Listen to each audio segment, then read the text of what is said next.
اس مقدس مہینے کی حرمت اور اس کی عظمت سے کون مسلمان ہے جو ناواقف ہو؟ اللہ تبارک و تعالی نے اس مہینے کو پوری امت مسلمہ کے لیے سال بھر کے گناہوں کے کفارے کا اور درجات کی بلندی کا ذریعہ بنایا۔ نبی کریم سرور دو عالم صلی اللہ علیہ وسلم رجب کا چاند دیکھ کر یہ دعا فرمایا کرتے تھے کہ یا اللہ ہمیں رمضان کے مہینے تک پہنچا دیجئے، یعنی ہماری عمر اتنی کر دیجئے کہ ہم اپنی زندگی میں رمضان پالیں۔ وہ مہینہ آنے والا ہے اور اللہ تبارک و تعالی کی رحمتوں کی گھٹائیں برسنے والی ہیں، اس کی پہلے سے کچھ تیاری کرنے کی ضرورت ہے۔ رمضان المبارک کا مہینہ ہر سال آتا ہے اور گزر جاتا ہے، لیکن ہمیں کوشش یہ کرنی چاہیے کہ اس رمضان کے ایک ایک لمحے سے، اس کی ایک ایک ساعت سے صحیح فائدہ اٹھائیں، کیونکہ آدمی غفلت کی حالت میں مہینہ شروع کر دیتا ہے اور باتیں آج سے کل پر اور کل سے پرسوں پر ٹلتی چلی جاتی۔ اس لیے اس بات کی ضرورت ہے کہ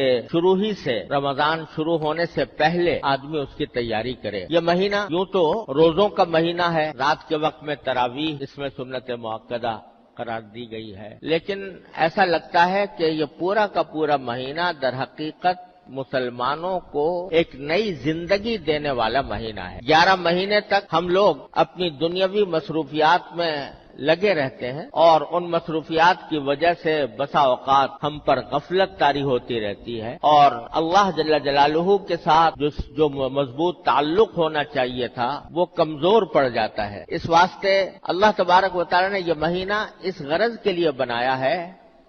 کہ جو لوگ سال کے 11 مہینوں میں اللہ تبارک و تعالی کے تعلق سے دور چلے گئے ہیں، ان کو اس مہینے میں قریب لایا جائے اور اللہ تبارک و تعالی کی محبت، اس کی خشیت، اس کا تعلق، اس میں اضافہ ہو۔ اور در حقیقت یہ مہینہ اس لیے بھی بڑی اہمیت رکھتا ہے کہ اگر غور سے دیکھا جائے تو یہ ایک ٹریننگ کورس ہے جس سے ہر مسلمان کو گزارا جاتا ہے۔ یہ ایک تربیت کا زمانہ ہے، یہ اپنی روح کو بالیدگی، اپنی روح کو تازگی دینے کا مہینہ ہے۔ یہ اللہ تبارک و تعالیٰ کی رحمتوں کو متوجہ کرنے کا مہینہ ہے۔ یہ اللہ تبارک و تعالیٰ کے ساتھ مضبوط تعلق قائم کرنے کا مہینہ ہے۔ یہ اس بات کا مہینہ ہے کہ انسان اپنے آپ کو گناہوں سے بچنے کی عادت ڈالے اور اس کی تربیت حاصل کرے۔ روزہ بذات خود بہت عظیم عبادت ہے، لیکن اس کا ایک بہت بڑا مقصد یہ ہے کہ انسان کو اپنی نفسانی خواہشات پر قابو پانے کی عادت پڑے۔ اسی لیے قرآن کریم نے یہ فرمایا کہ یا ایھا الذین آمنوا کتب علیکم الصیام کما کتب علی الذین من قبلکم لعلکم تتقون۔ روزے ہم نے تم پر اس لیے فرض کیے ہیں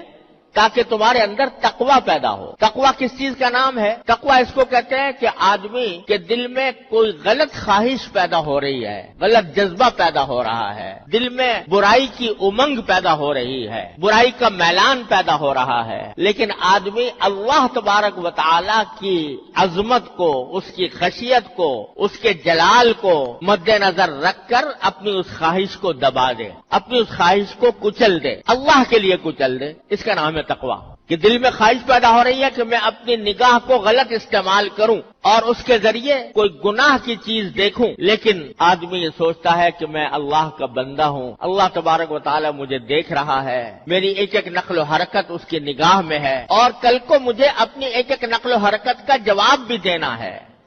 من یعمل مثقال ذرۃ شرا یرہ، ایک ذرے کے برابر بھی اگر میں نے کوئی گناہ کیا تو مجھے آخرت میں اس کا جواب دینا ہوگا۔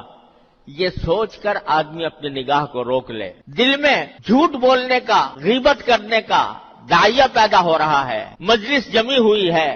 اور جمی ہوئی مجلس میں